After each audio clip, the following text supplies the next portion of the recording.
अस्सलाम वालेकुम, कैसे हैं आप सब लोग। अच्छा जी, आज की इस वीडियो में हम बात करेंगे ये जो पोस्टाइल की बात हो रही है, इसका क्या प्रोसीजर है, कितने अरसे में होता है, कौन कौन से कंट्रीज़ में करवा सकते हैं और कितनी देर लगती है, फ़ीस कितनी है, कौन कौन से डॉक्यूमेंट अपोस्टाइल होंगे, किस किस सिटी से पाकिस्तान से करवा सकते हैं, ये सारी चीज़ें।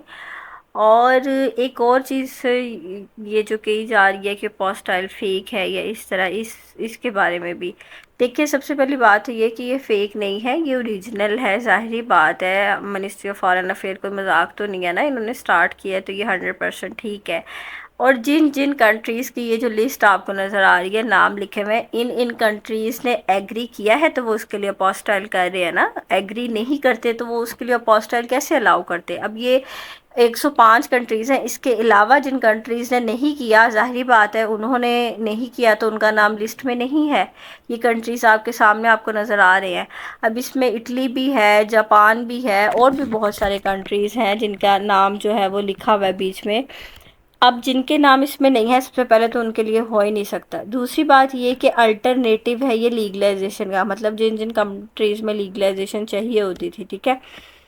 अब ये सिर्फ चीज़ बाकी रहेगी है कि इटालियन एम्बेसी इसके बारे में नोटिफिकेशन कब देती है कि आपकी यहाँ से लीगलाइजेशन ख़त्म और वहाँ से अपोस्टाइल हमने स्टार्ट कर दिया है। अब देखिए, उसमें वो 5 दिन भी ले सकते हैं, 10 दिन भी ले सकते हैं, लेकिन उन्होंने ये करना है। ये इस बात में कोई वो नहीं है, शक नहीं है कि वो ये नहीं करेंगे। 110% उन्होंने करना है।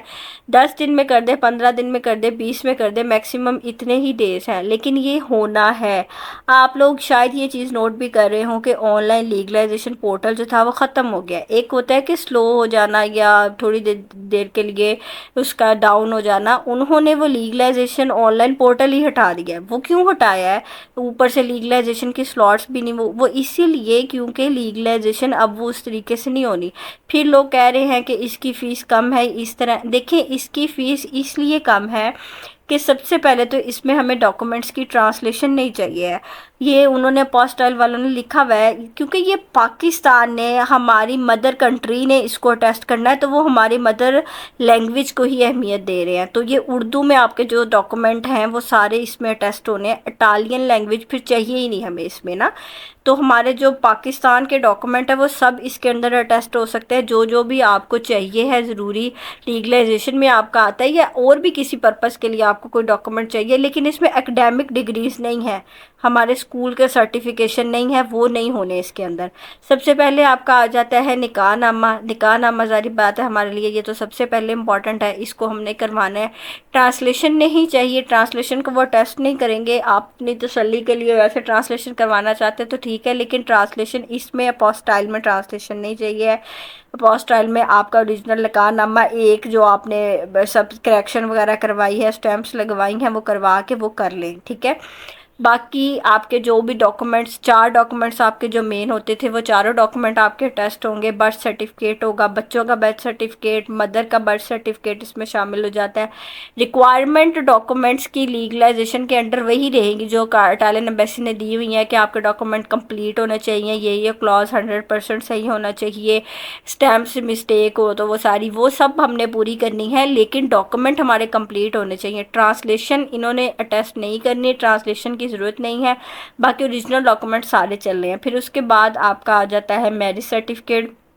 मैरिज सर्टिफिकेट भी सेम आपका उसी सिनेरियो से, ना अल्फ़ाबेटिकल मिस्टेक होनी चाहिए, लफ्ज़ों की कोई मिस्टेक होनी चाहिए, ना कोई डिजिट्स की मिस्टेक होनी चाहिए, ठीक है। सब ठीक होना चाहिए, स्टैंप लगी होनी चाहिए। जिस तरह उन्होंने कहा कि मिस्टेक हो तो ऊपर आपने स्टैंप वगैरह, सिग्नेचर, वो सारी चीज़ें हमने रिक्वायरमेंट्स पूरी करनी है, वो सब पूरी होने चाहिए। हमारे डॉक्यूमेंट्स उसी परफॉर्मा के अंडर पूरे होने चाहिए हैं, बस हमने स्टैंप इधर से लगवा लेनी है। मज़ीद इस वीडियो में आगे हम बताएंगे कि कैसे कैसे आप मिनिस्ट्री ऑफ फॉरेन अफेयर जा सकते हैं और करवा सकते हैं।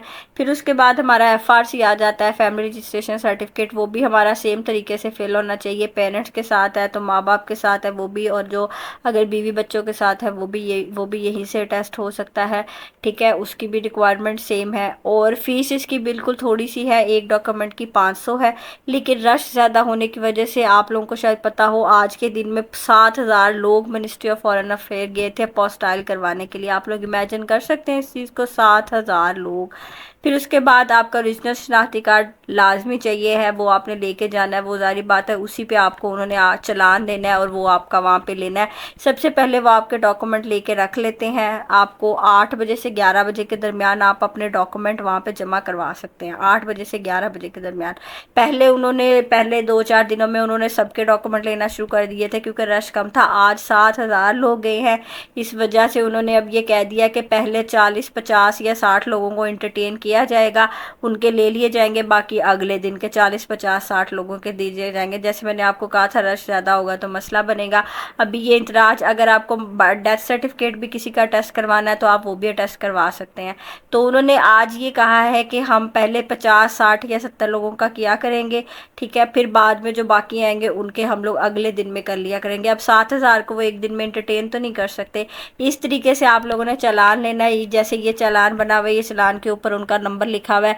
जब आप एंटर होंगे तो वहाँ पे चालान वाला जो है वो आ रहा होगा, एक में बना हुआ है ऑफिस, उसमें आपने वहाँ से चालान ले लेना है। वो आपसे चालान फ़ीस ले लेंगे, ठीक है, चालान फ़ीस दे के आपने यहाँ से चालान कलेक्ट कर लेना है। लेकिन रश ज़्यादा होने की वजह से अपॉइंटमेंट्स का तो मैं अभी नहीं कह सकती, मेरा नहीं ख्याल, लेकिन ये ज़रूर है कि फ़र्स्ट कम फर्स्ट सर्व पे किया जा रहा है। जो पहले आ गया उसको पहले कर देंगे। 8 बजे से इनका टाइम स्टार्ट होता है, आप लोग टाइम से ही चले जाएँ। पहले भी हमें टाइम से जाना पड़ता था, आप लोग अभी भी और टाइम से चले जाएँ तो फिर आपको मिल जाएगा। जो पहले आएंगे उनको पहले 40-50-60 लोगों को पहले वो इंटरटेन कर देंगे, बाकियों को अगले दिन पे डाल देंगे। ये नॉर्मल खुद समझने वाली बात है कि अगर डेली का 7-8 हज़ार लोग जाएंगे तो सबके तो नहीं ना वो कर सकते। तो दूसरी चीज़ फिर आपको वो जो है वो इस तरीके से जितने आपके डॉक्यूमेंट है, ये कल हमारी एक क्लाइंट गई थी, उनके 5 डॉक्यूमेंट थे तो 2500 रुपया उनका लगा था। ओरिजिनल जो डॉक्यूमेंट हमारे होते हैं ओरिजिनल डॉक्यूमेंट थे। अब ओरिजिनल डॉक्यूमेंट्स में डिवोर्स सर्टिफिकेट भी आ जाता है, डेथ भी आ जाता है कुछ लोगों के, और सबके अपने अपने हिसाब से जो डॉक्यूमेंट है वो आ जाते हैं। ऐसे उन्होंने आपको सबका अलहदा से वो लगा के बिल बना के दे देना है और आपसे डॉक्यूमेंट लेके रख लेने हैं। जब वो डॉक्यूमेंट लेके रख लेते हैं, उसके रश के ऊपर डिपेंड करता है, शाम को क्लोजिंग के वक्त 3-4 या 5 बजे वो आपको डॉक्यूमेंट बुला के वापस कर देते हैं कि ये आपके डॉक्यूमेंट हो गए हैं।